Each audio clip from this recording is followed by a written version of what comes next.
On trouve parfois de vrais trésors dans les réserves des grandes entreprises. Depuis 2009 et l'épidémie de grippe H1N1, il restait 24 cartons de masques FFP2 non utilisés dans les sous-sols de la Nouvelle République. Des masques périmés depuis 2014 mais parfaitement conservés.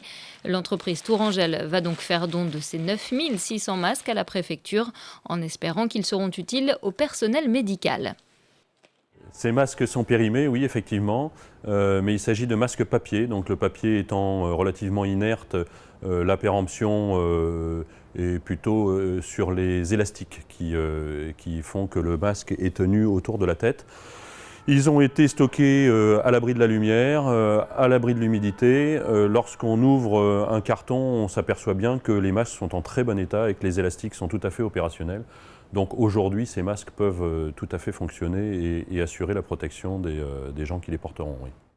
Et ça tombe bien, car en Touraine comme partout, on manque cruellement de protection. Le personnel hospitalier, mais aussi les infirmières libérales et les aides-soignants ne sont pas suffisamment dotés.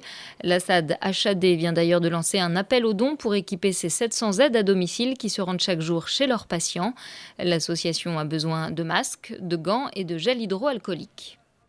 Les masques sont réservés au personnel soignant en contact avec le Covid avéré aujourd'hui. Il faut noter aussi que le département d'Indre-et-Loire est un département qui est, par rapport aux autres départements, peu touché et en ce sens, il est moins prioritaire que d'autres départements pour être destinataire de masques. Donc on est moins bien doté en masques. Alors qu'en 2010, le gouvernement avait en stock 1 600 000 masques, selon le ministre de la Santé, Olivier Véran. À son arrivée au gouvernement, il n'en restait plus que 150 millions. L'État pensait qu'en cas d'épidémie, les capacités de fabrication et d'approvisionnement ne seraient pas touchées.